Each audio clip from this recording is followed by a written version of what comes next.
Hi guys! Good morning! Welcome back po dito sa Gandara SRU channel for Showbiz Update. Andito na naman nga po akong muli nagbabalik.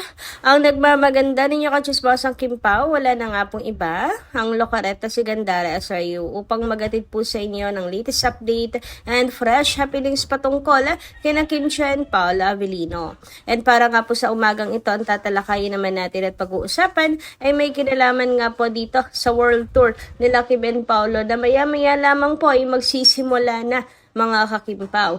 Pero bago pa lahat, sa mga hindi pa nakaka-subscribe sa ating channel, maaari lamang na pindutin po rin yung subscribe button at notification bell natin na nariyan sa baba upang kayo po ay maging updated at ma-notify tuwing may bago tayong chika at balita hinggil sa Kimpao.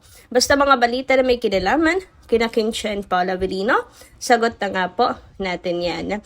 And darito nga po simulan natin ang atin pong kwentuhan ngayong umagang ito sa mga kaganapan po sa paghahanda nila Kim and Paolo para po sa kanilang world tour sa Redwood City sa Fox Theater, mga kakimpaw. So kahapon pa lang talaga pong nag-ano na po sila, nagre-rehearse mga kakimpaw at sa ramdam mong sobrang excited din po sila para sa kanilang world tour na to, first ever ba naman. And syempre, ang mga naka-VIP seat, mga kakimpaw, ayan mga diamond seater. Grabe, early bird mga kakimpaw at nandyan nga po sila. Highlighted nga po sila ng TFC. Ayan po sila di ba? Grabing excited nila kina Kim and Paolo kaya naman sobrang aga nila para po suportahan itong Love Kim Pao. Grabe, kudos sa inyo, maraming salamat po. Ganyan nila kamahal sila Kim and Paolo. So, maya-maya lamang po, mag-i-start na mga kakimpaw ang world tour nila, kaya abang-abang po kayo ng mga balita. At gusto ko rin malaman kung gaano po kadami ang pupunta sa concert at kung ano yung magiging performance nila. At dawa ay may makapag-share po ng lives mga kakimpaw at sabay-sabay tayong manood. And sa kanila naman pong stage mga kakimpaw, makikita nyo nga po dito ang LED. Ang dalawang malaking LED para po sa mas magandang experience ng mga fans.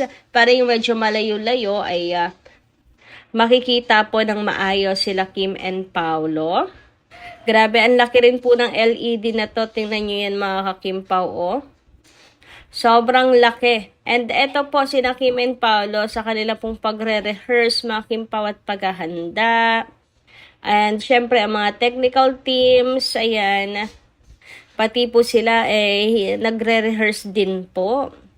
Para syempre maiwasan ang mga technical issues, di po ba? Para maayos po ang lahat.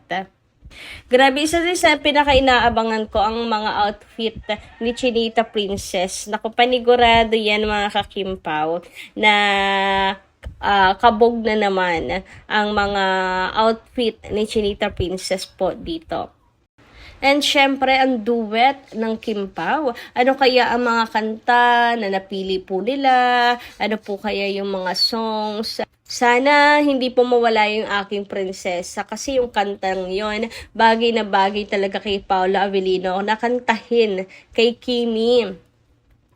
And kung maggigitara nga po si Paolo Avellino dito mga kakimpawa. Kasi sa mga nagdaang araw, lagi po natin nakikita sa mga pictures ni Pao, lagi po siya may hawak na gitara and palagay ko pag-aaral yun ni Pao. Kasi pa po siya nag-lesson pa po.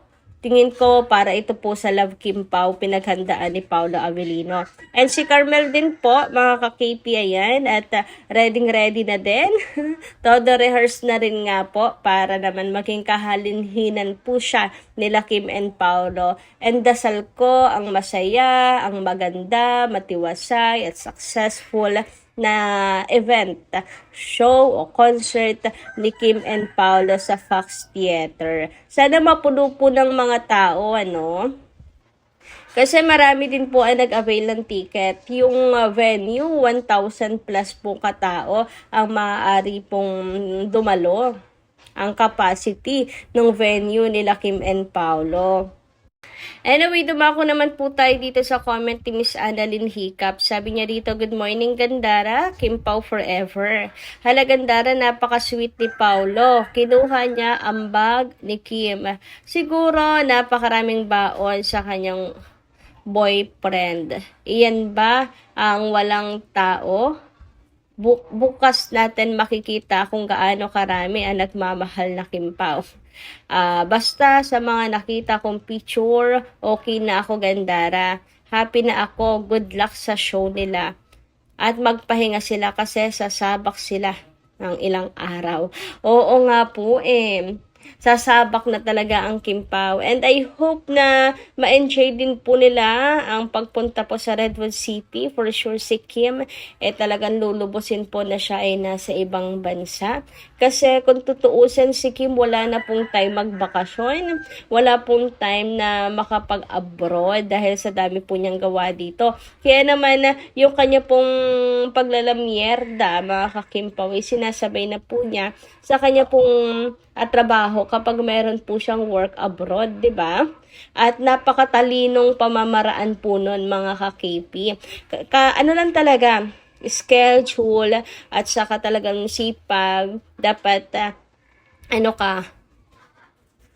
productive ang kailangan para masulit mo. Swerte nga ni Kim at ni Paolo Avellino, marami po silang mga ganap abroad. Ayan. Sabi naman ni Ma'am Resty Ami Vilvar, hindi nila nakita ang buong kilos ng Kim Pao. Ang daming tao, halos natabunan na sila.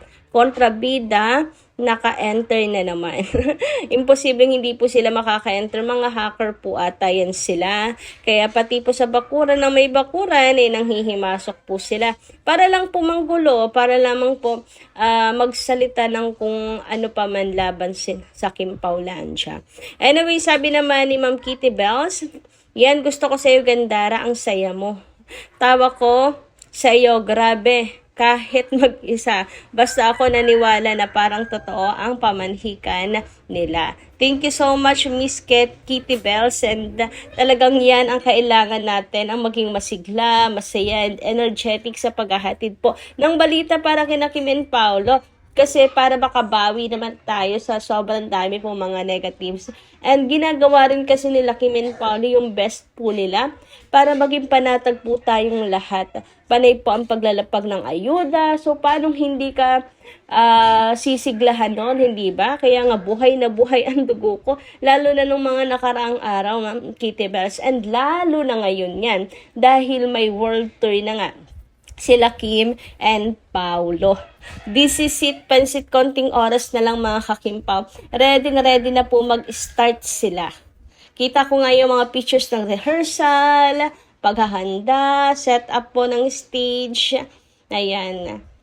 Alam mong abalang-abala na po sila kasi malaking event din naman po ito. Sabi naman dito ni Ma'am Estelita Lalo, nagkalaman na nung pumunta sa Paris. Now, bumigay na naman dahil sunod-sunod puyat. Photoshoot at araw-araw sa showtime. Medyo slow down Kimi. One step at a time. Health is wealth. Life is pressure. Appreciate it and be grateful. Tomorrow is not promised. Napakaganda ng mga highlight nyo, Ma'am Estelita Lalong. Tomorrow is not promised. Ngunit subalit tatapat kinakailangan kasi naka-schedule na po yan kay Kim. Yung buong taon po niya ay naka-schedule na kung ano po ang kanyang mga gagawin. At pag hindi po niya nagawa, since ito po ay paid partnership, yung kanya pong mga endorsement, alam niyo naman po ang kapalit. Kaya naman, at tingin ko rin naman, hindi po pababayaan ng managers ng may hawak kay Kim, si Chinita Princess na bumagsak ang katawan. May time pa rin po yan magpahinga. Pero sa ngayon, wala po muna mga ka-Kim Pao dahil mag-start na. Busyhan na po sila para sa Love Kim Pao. Sino po dito ang mga excited na? mga kakimpaw. Ako, ayan, mag-aabang po ako at maghahanap ng live. Wag po kayong mag-alala at isi-share ko po para lahat po tayo makapanood. And nawa, yung mga naka-VIP seats, sana po ay mag-live po sila, diba? Para mas maganda ang kuha, mga kakipi. And sa TFC channel, ngayon pa lang sinasabi ko at pinopromote po sa inyo na baka sila po, since sila po yung producer nito, baka po sila, mga kakimpaw, ay mag-live sa kanila pong channel para sa mga timbahay. So, yun lang po muna ang ating update. Maraming salamat po sa inyong pakikinigan. Kita-kas po tayo muli sa mga susunod natin, chika. Maraming salamat at ingat po kayo palagi. Good morning.